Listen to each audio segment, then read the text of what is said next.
সম্মানিত ভিউয়ার্স, আসসালামু আলাইকুম। আজকের এই ভিডিও থেকে আপনি জানতে পারবেন কিভাবে বেসরকারি বা কিন্ডারগার্টেন স্কুলকে নিবন্ধন করতে হয়।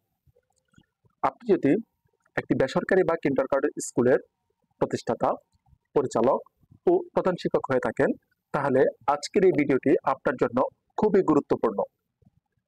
এই ভিডিও থেকে আপনি জানতে পারবেন একটা কিন্ডারগার্টেন স্কুলকে নিবন্ধন করার জন্য কি কি ডকুমেন্টগুলোর প্রয়োজন এবং সেই ডকুমেন্টগুলো আপনি কিভাবে প্রস্তুত করবেন। তাহলে চলুন মহান আল্লাহ তাআলার নামে শুরু করছে। ভিউয়ার্স, আপনারা প্রত্যেকে জানেন যে আমার আগের একটি ভিডিওতে আমি দেখিয়েছিলাম যে আপনারা কিভাবে অনলাইন পদ্ধতিতে বেসরকারি বা কিন্ডারগার্টেন স্কুলকে নিবন্ধন করবেন। কিন্তু জুলাই মাসের ২৭ তারিখে অনলাইন পদ্ধতিটিকে বন্ধ করে দেওয়ার পরে আমরা বিভিন্ন বিভিন্ন শিক্ষা অফিসে এবং অধিদপ্তরে যোগাযোগ করার পরে জানতে পারলাম যে আমাদেরকে এই নিবন্ধনের ফাইলটি সরাসরি ইটিও অথবা টিও স্যার মাধ্যমে জমা দিতে হবে। তো ইটিও এবং টিও স্যারের কাছে জমা দেওয়ার জন্য আপনার যে যে ডকুমেন্টগুলো লাগবে, আজকে সেই ডকুমেন্টগুলো নিয়েই আলোচনা করা হবে এবং ডকুমেন্টগুলো আপনি কিভাবে প্রস্তুত করবেন সেই বিষয়ে আজকের এই ভিডিওতে বিস্তারিত দেখানো হবে। ভিউয়ার্স, সর্বপ্রথম আপনার নিবন্ধন ফাইলের জন্য সর্বপ্রথম একটি আবেদন ফর্ম লাগবে। যে আবেদন ফর্মটি আমি আমার বিদ্যালয়ের জন্য করেছি।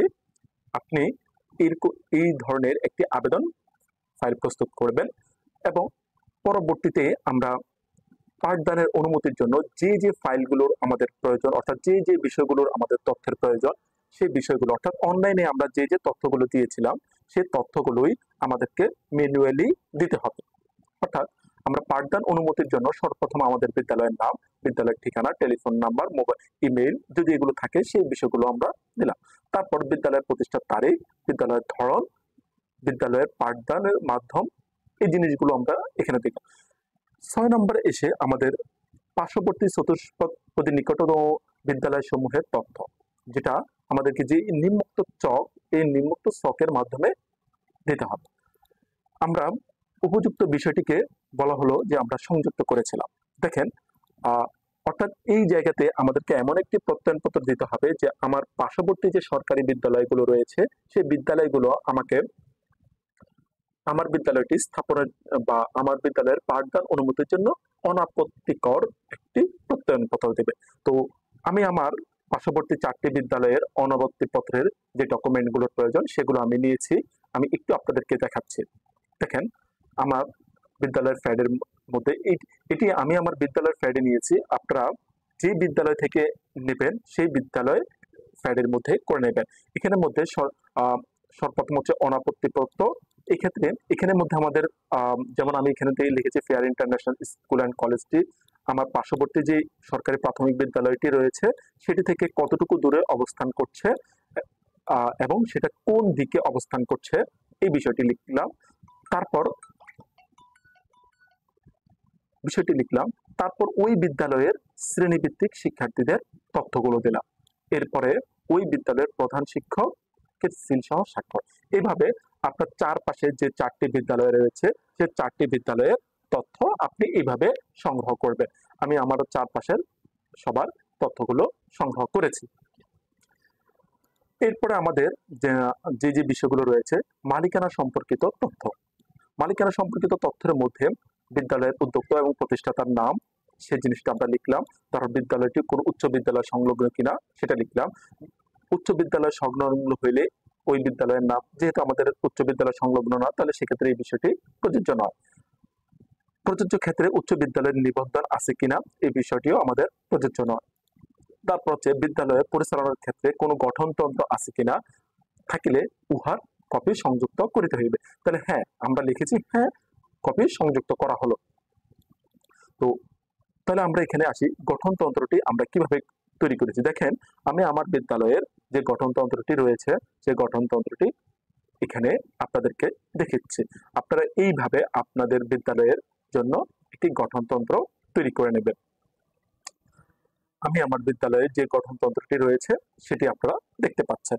এইভাবেই আপনারা আপনাদের বিদ্যালয়ের জন্য একটি গঠনতন্ত্র তৈরি করে নেবেন। পরবর্তীতে আমাদের রয়েছে কি, গঠনতন্ত্রের পরবর্তীতে আমাদের রয়েছে প্রত্যেক বিদ্যালয়ের ছাত্রছাত্রীর সম্পর্কিত তথ্য।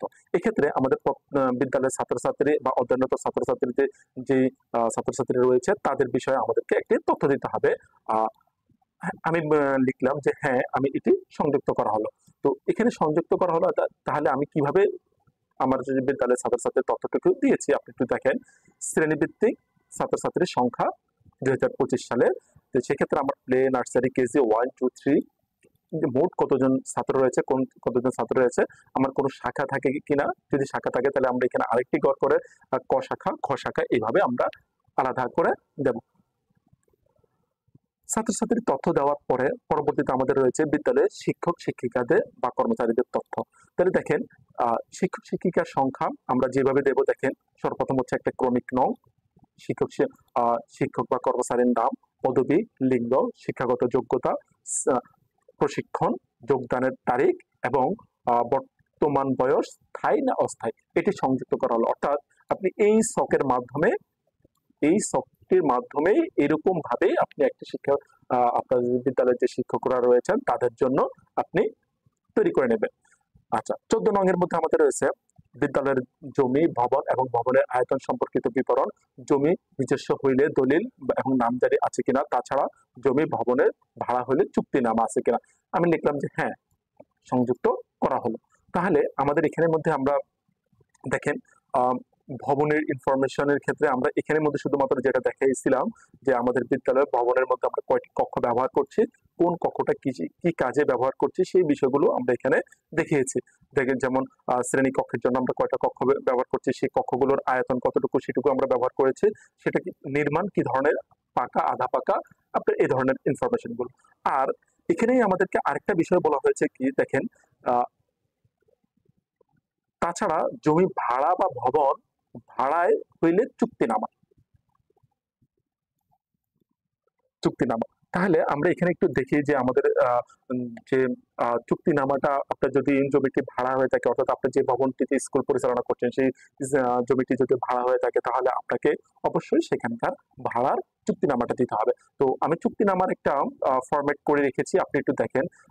বাড়ি ভাড়া বা চুক্তিপত্রের দলিল, যেটা হচ্ছে আমরা এখানে বাড়ি ভাড়া, যেহেতু আমি আমার একটি বাড়ি নিয়ে আমি পরিচালনা করছি, সেক্ষেত্রে আমি কিভাবে সেটা 10 বছরের জন্য আমি চুক্তিটাও করেছিলাম, তারপর কার সাথে চুক্তি করেছিলাম, তারপর ফেয়ার ইন্টারন্যাশনাল স্কুল অ্যান্ড কলেজের পক্ষ থেকে আমি আমি কে, সেইভাবে চুক্তিনামা করে চুক্তি শর্তগুলো আমরা এখানে উল্লেখ করে, এই যে এই চুক্তিনামাটা আছে এটি আপনি মূলত 10 বছরের জন্য করলে ভালো হয়।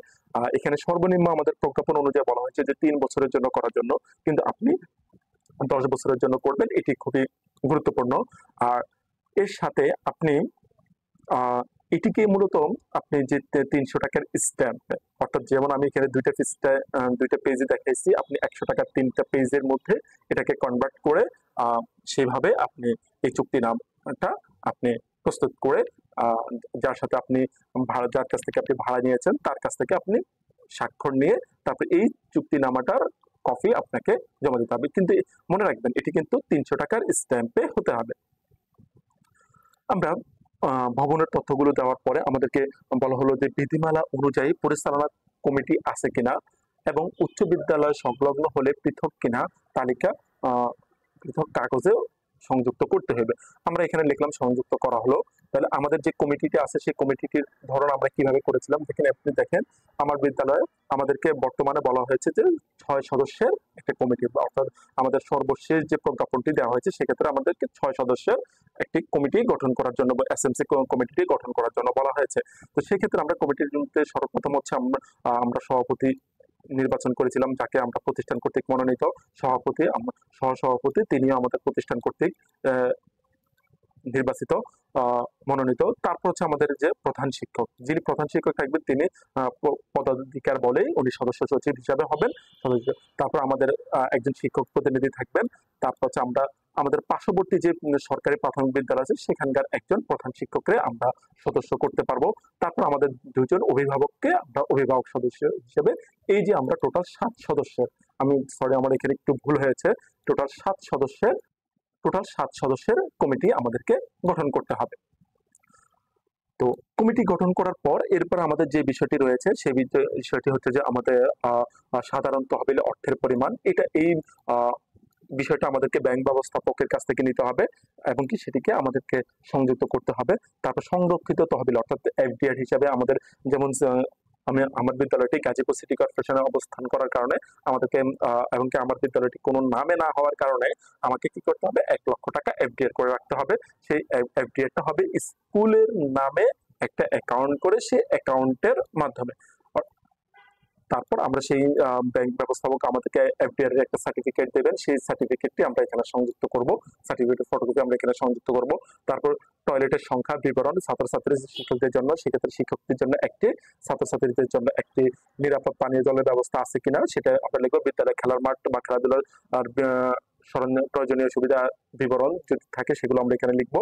তারপর হচ্ছে দেখেন পাঠদান অনুমতির জন্য নির্ধারিত ফি জমার বিবরণী, অর্থাৎ পাঠদান অনুমতি সংক্রান্ত ফি জমাদানের প্রসঙ্গে স্বরূপ জমা রসিদ, কপি, চালান সংযুক্ত করিতে হবে। অর্থাৎ এই ক্ষেত্রে আমাদেরকে সোনালী ব্যাংকের মাধ্যমে একটি সরকারি অ্যাকাউন্টের মাধ্যমে একটা ট্রেজারি চালান সংযুক্ত করতে হবে। আমি আপনাদেরকে ডিসক্রিপশন বক্সে আপনার যে জায়গায় চালানটি তৈরি করবেন, অর্থাৎ যে অ্যাকাউন্টের এগেইনস্টে আপনার চালানটি তৈরি করবেন, সেই অ্যাকাউন্ট নাম্বারটা বা অ্যাকাউন্টের যে বিস্তারিত যে প্রজ্ঞাপনটি, সেই প্রজ্ঞাপনটি আপনাদেরকে সংযুক্তি বা প্রথম কমেন্টে দিয়ে দেবো। তারপর হচ্ছে আমাদেরকে আরেকটি বিষয় আমাদেরকে দিতে হবে। আমি আবেদন ফর্মটি এখানে কমপ্লিট করলাম। এখানে আমাদের প্রতিষ্ঠাতা, পরিচালক বা প্রধান শিক্ষকের